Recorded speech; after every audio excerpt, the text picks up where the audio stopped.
Media sosial saat ini sedang bising.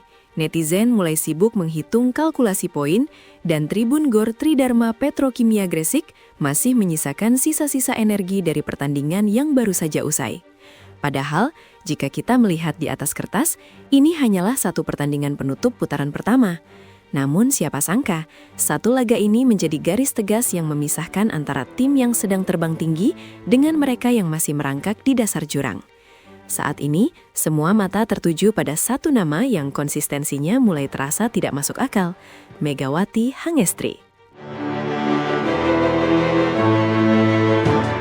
Kita berada di tengah hiruk-pikuk Proliga 2026. Situasinya sederhana, namun mencekam. Jakarta Pertamina Enduro datang ke Gresik bukan sekadar untuk bermain voli, melainkan untuk sebuah misi kudeta. Mereka butuh kemenangan mutlak untuk menggeser Jakarta Electric PLN dari posisi runner-up.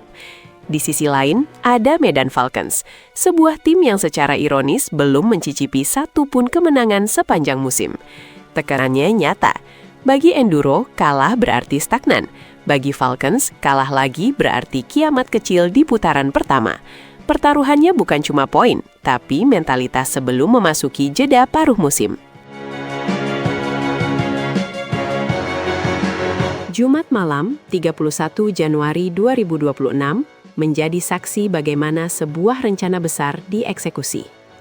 Insiden pemicu ketegangan ini dimulai sejak peluit pertama dibunyikan.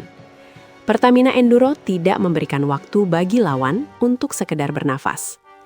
Tanpa disadari, serangan cepat dan variasi bola yang disusun begitu rapi membuat Medan Falcons tampak seperti tim amatir yang kebingungan di tengah lapangan. Set pertama bukan lagi sebuah pertandingan, melainkan sebuah demonstrasi kekuatan. Skor 25-9 terpampang nyata di papan skor. Itu bukan sekedar angka, itu adalah pernyataan perang, bahwa Enduro tidak ingin membuang waktu lebih lama lagi di lapangan. Memasuki set kedua, atmosfer mulai mendidih.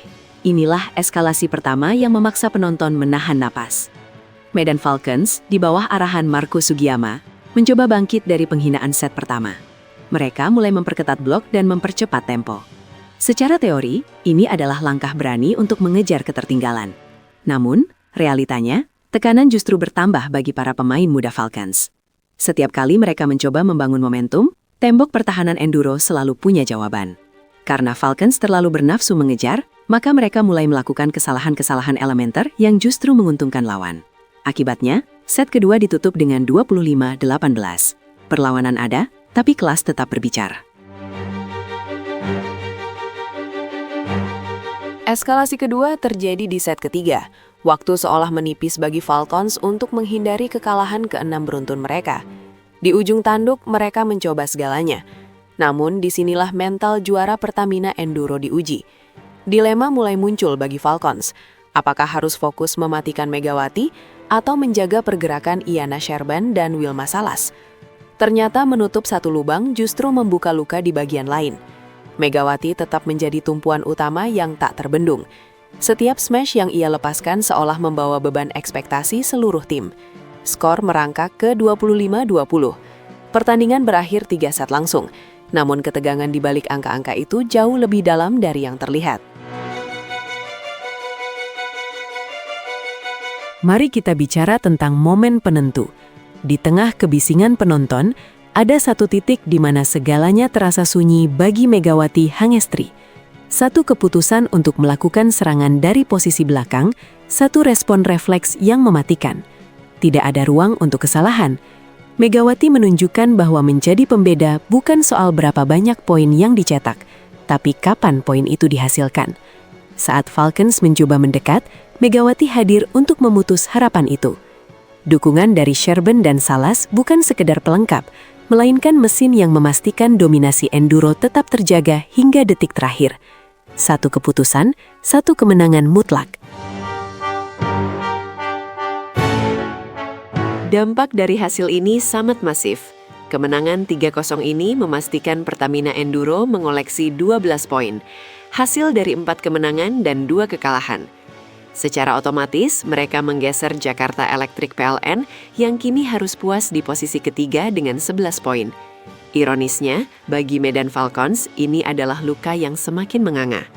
6 kekalahan beruntun menjadikan mereka satu-satunya tim yang belum pernah menang. Pelatih Marco Sugiyama memberikan pengakuan yang cukup pahit setelah laga. Kami mengawali permainan dengan start yang buruk. Setelah itu, sebenarnya permainan mulai membaik, tetapi sudah terlambat. Anak-anak muda itu kalau sudah tertinggal akan kesulitan mengejar, kata Marcos.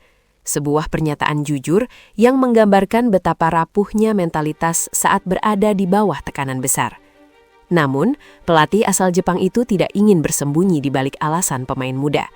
Itu jadi tanggung jawab saya, tambahnya dengan nada berat. Di sisi pemenang, Bulen Karslioglu melihat ini sebagai proses evolusi. Kami terus belajar dari kesalahan dan kekalahan untuk bermain lebih baik. Secara perlahan, permainan tim terus meningkat, ujarnya. Pesan ini jelas, Enduro belum mencapai puncaknya, dan itu adalah peringatan bagi tim lain di putaran kedua nanti. Keyakinan ini diperkuat oleh CDM tim Wery Prayogi, yang didampingi manajer tim Widi Trioso. Wery menegaskan bahwa manajemen puas dengan skuad yang ada. Performa Wilma Salas yang awalnya diragukan, kini justru menjadi senjata mematikan. Tidak ada perombakan pemain, karena mesin ini dianggap sudah mulai panas dan siap memburu gelar juara. Putaran pertama telah usai dengan klasemen yang mulai menunjukkan kasta. Gresik Ponska Plus masih perkasa di puncak dengan rekor sempurna. Disusul Pertamina Enduro yang kini nyaman di posisi runner-up. Banyak rencana yang sudah disusun oleh 7 tim kontestan. Namun sedikit yang benar-benar berjalan sesuai skenario di atas lapangan. Proliga 2026 baru saja menyelesaikan babak pembukanya. Dan drama yang sebenarnya mungkin baru akan dimulai saat putaran kedua bergulir. Satu hal yang pasti, Megawati dan kolega telah mengirimkan sinyal bahaya ke seluruh penjuru liga. Kita lihat saja bagaimana respon lawan-lawan mereka nanti. Kita bahas lagi saat tensi kembali memuncak.